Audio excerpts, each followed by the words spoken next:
त्रिदलं त्रिगुणाकारं त्रिनेत्रं च त्रियायुधं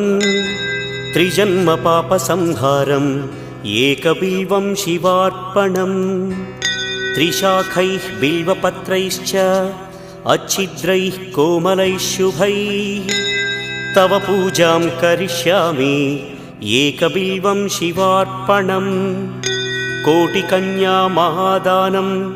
तिलपर्वतकोटयः काञ्चनं शैलदानेन